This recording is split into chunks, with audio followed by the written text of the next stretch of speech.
Hello बच्चों। तो चलिए अपनी आज की क्लास हम शुरू करते हैं। हमने अपनी पिछली वीडियो में पढ़ा था उत्पादन संभावना वक्र किसे कहते हैं और उत्पादन संभावना वक्र की क्या क्या विशेषताएं हैं। आज का हमारा विषय रहेगा उसी उत्पादन संभावना वक्र का खिसकाव, या इसे हम परिवर्तन या घुमाव, कई शब्द हम इसके लिए यूज़ करते हैं। शिफ्टिंग ऑफ पीपीसी, ये हमारा आज का विषय रहेगा, उत्पादन संभावना वक्र का खिसकाव। तो सबसे पहले हमें इसकी परिभाषा कर लेनी चाहिए। उत्पादन संभावना वक्र का खिसकाव होता क्या है। हमने अपने पिछले वीडियो में जो पढ़ा था कि हमारा पीपीसी कर्व किस प्रकार का होता है, इस तरह का होता है, बाएं से दाएं, ऊपर से नीचे की ओर। अगर हमारा ये वक्र अपने इस स्थान से ऊपर की तरफ या नीचे की तरफ शिफ्ट हो जाता है, अपना स्थान परिवर्तन कर लेता है, तो उसे हम कहते हैं उत्पादन संभावना वक्र का खिसकाव। तो इसकी परिभाषा मैंने लिखी है, यहाँ पर मैंने लिख रखा है कि आप स्वयं ये परिभाषा लिखेंगे। जो मैं बोल रही हूँ उसे सुनकर आप स्वयं लिखेंगे परिभाषा।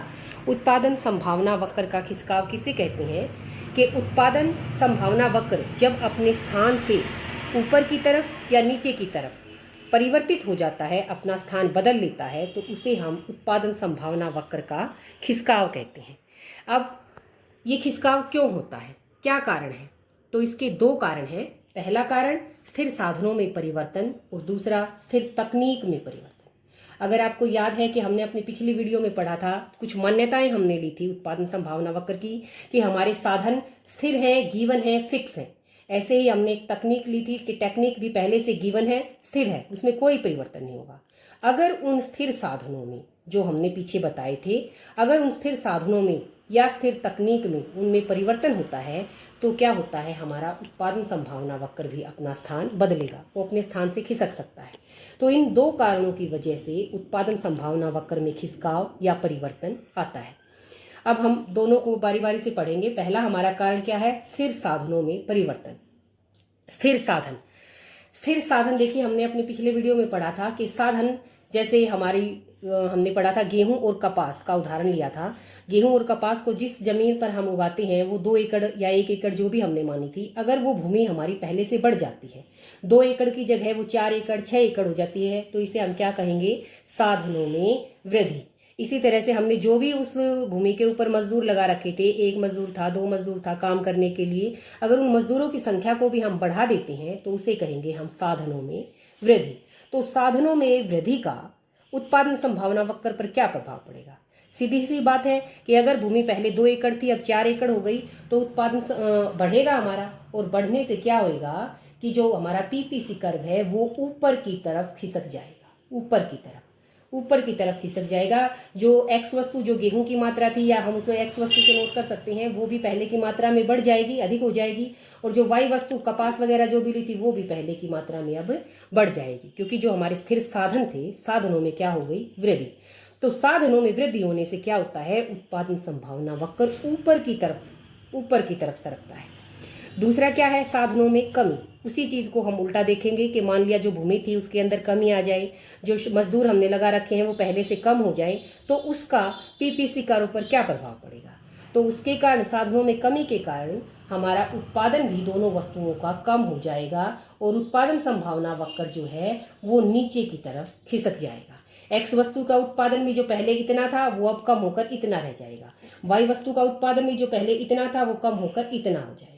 तो ये था साधनों में परिवर्तन। साधनों में वृद्धि से उत्पादन संभावना वक्र ऊपर की तरफ सरकेगा, साधनों में कमी से उत्पादन संभावना वक्र नीचे की तरफ से सरकेगा। तो साधनों में परिवर्तन से उत्पादन संभावना वक्र किस प्रकार अपना स्थान बदलेगा, ये हमने अपने इस चित्र में देखा। दूसरा कारण क्या है पीपीसी के खिसकाव का, स्थिर तकनीक में परिवर्तन। जैसे हमने साधनों में पढ़ा, साधनों में वृद्धि भी हो सकती है, कमी भी हो सकती है, ठीक वैसे ही टेक्निक भी पहले से अच्छी आ सकती है, कोई और बेटर टेक्निक आ जाए, कोई और अच्छी मशीनें हैं, या कोई और जो भी टेक्निक है हमारी जिसका भी हम यूज़ कर रहे हैं, वो उसके अंदर कुछ और अच्छे वाली टेक्निक आ जाए, या उसमें कोई कमी आ जाए। तो टेक्निक में वृद्धि या कमी के कारण भी उत्पादन संभावना वक्र अपना स्थान बदलता है। अब टेक्निक में वृद्धि और कमी को हम बारी बारी से पढ़ें तो हमने देखो 2 वस्तुएं ली थी हमने, हम उसे गेहूं या कपास या फिर हम यहाँ पर एक्स वस्तु और वाई वस्तु दोनों ले सकते हैं। तो अगर एक्स वस्तु जो है हमारी, एक जो भी वस्तु है, चाहे वो गेहूं है या हमने उसको एक्स वस्तु मान लिया, अगर उस एक्स वस्तु के उत्पादन वाली जो टेक्निक है, कुशल टेक्निक है, उसमें परिवर्तन आ जाता है, तो इसे हम कैसे दिखाएंगे? जो टेक्निक में परिवर्तन है वो टेक्निक अगर सिर्फ एक्स वस्तु के लिए जो टेक्निक है सिर्फ उसमें परिवर्तन हो रहा है, तो उत्पादन संभावना वक्र कैसे अपना स्थान बदलेगा? तो देखिए, हमने एक्स वस्तु अपने एक्स एक्सिस के ऊपर ली है, तो एक्स एक्सिस के ऊपर हमने वस्तु ली है और एक्स वस्तु की टेक्निक में ही क्या हो जाती है? वृद्धि हो जाती है। तो क्या होएगा? सिर्फ एक्स वस्तु के उत्पादन की मात्रा बढ़ेगी और हमारा उत्पादन संभावना वक्र यहां से सरक कर यहां आ जाएगा।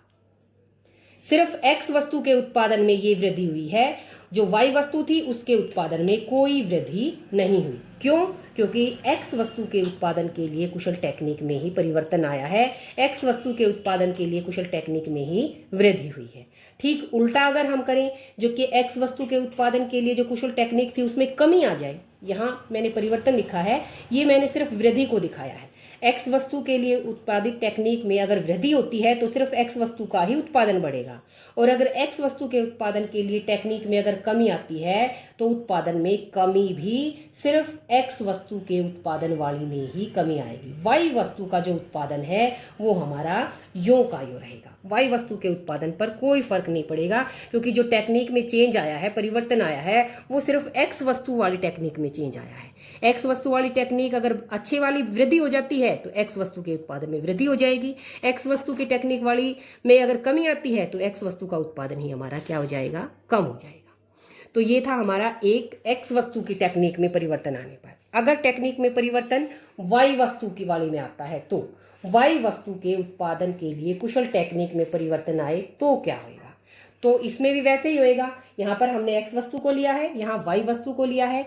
क्योंकि वाई वस्तु की टेक्निक में वृद्धि हुई है तो वाई वस्तु का ही जो उत्पादन है उसी के अंदर क्या होएगी? बढ़ोतरी होगी। ये हमारी वाई वस्तु थी तो सिर्फ वाई वस्तु का उत्पादन बढ़ा, एक्स वस्तु हमारी वही के वही रहेगी। एक्स वस्तु के उत्पादन में कोई कमी नहीं आएगी, वो वहीं रहेगी और सिर्फ वाई वस्तु का उत्पादन बढ़ेगा। ऐसे ही अगर वाई वस्तु की टेक्निक में कमी आ जाएगी तो सिर्फ वाई वस्तु का उत्पादन ही कम हो जाएगा और वक्र नीचे की तरफ सरक जाएगा। तो ये वाई वस्तु की टेक्निक में परिवर्तन, यानी कि जिस वस्तु की टेक्निक में चेंज आ रहा है उसी वस्तु के उत्पादन में चेंज आएगा। ये एक्स वस्तु के लिए, ये वाई वस्तु के लिए। अब टेक्निक तो ऐसे भी हो सकती है कि वो जो दोनों में इस्तेमाल हो ऐसी हो। तो अगर दोनों ही वस्तुओं की कुशल टेक्निक में परिवर्तन आता है तो क्या होगा? तो ये देखिए, हमने इस तरह से अपना पीपीसी कर्व बनाया था ए बी। यहाँ पर हमने एक्स वस्तु को लिया, यहाँ वाई वस्तु को लिया। अब कुशल टेक्निक जो दोनों के अंदर यूज होती है, दोनों वाली कुशल टेक्निक में वृद्धि हो जाती है, तो वही हमने जो ऊपर किया था ऐसे ही पीपीसी हमारा ऊपर की तरफ खिसक जाएगा। अगर दोनों वस्तुओं के लिए कुशल टेक्निक में कमी आ जाती है तो ठीक वैसे ही जैसे ऊपर हुआ था, क्या हो जाएगा? पीपीसी नीचे की तरफ सरक जाएगा। तो ये था हमारा टेक्निक में परिवर्तन। टेक्निक में परिवर्तन को हमने 3 हिस्सों में बांटा है। पहला, एक्स वस्तु के उत्पादन के लिए कुशल तकनीक में परिवर्तन, जिससे सिर्फ एक्स वस्तु की मात्रा में परिवर्तन आएगा। दूसरा, वाई वस्तु के उत्पादन के लिए कुशल टेक्निक में परिवर्तन, जिससे सिर्फ वाई वस्तु के उत्पादन की मात्रा में परिवर्तन आ रहा है। और जब दोनों ही वस्तुओं के कुशल टेक्निक में परिवर्तन हो रहा है तो हमारा पीपीसी कर्व पूरा का पूरा ऊपर की तरफ या नीचे की तरफ उठकर जा रहा है। तो ये था हमारा आज का विषय, उत्पादन संभावना वक्र का खिसकाव। जो हमारा ये चैप्टर है, इस चैप्टर के अंदर लगभग हम इसकी फिनिशिंग पर आ चुके हैं। इसके बाद मेरे ख्याल से एक वीडियो और बनेगी जिसके अंदर हम अवसर लागत और सीमांत प्रतिस्थापन की दर इसके बारे में पढ़ेंगे। इसके बाद हमारा ये चैप्टर पूरा हो जाएगा। तो अब तक मेरे हिसाब से आपको अच्छा समझ में आ रहा होगा। जो मैंने आज का जितना करवाया है उसे आप नोटबुक में करेंगे, लिखेंगे, समझेंगे। समझना बहुत जरूरी है, लिखने से कुछ नहीं है, समझना बहुत जरूरी है। तो उसे समझना बहुत ही जरूरी है, समझेंगे इसे। इसके अलावा मैं सोच रही थी कि भाई जो हमारे 9th और 10th क्लास के बच्चे हैं उनकी एसएसटी के भी कुछ चैप्टर्स की मैं वीडियो बनाऊंगी आगे। तो आप लोगों से मेरी रिक्वेस्ट है कि आपके जो 9th और 10th में जो स्टूडेंट्स हैं उन तक उन वीडियोज़ को पहुंचाएं ताकि वो भी मेरी वीडियोज़ का फ़ायदा उठा सकें। Thank you.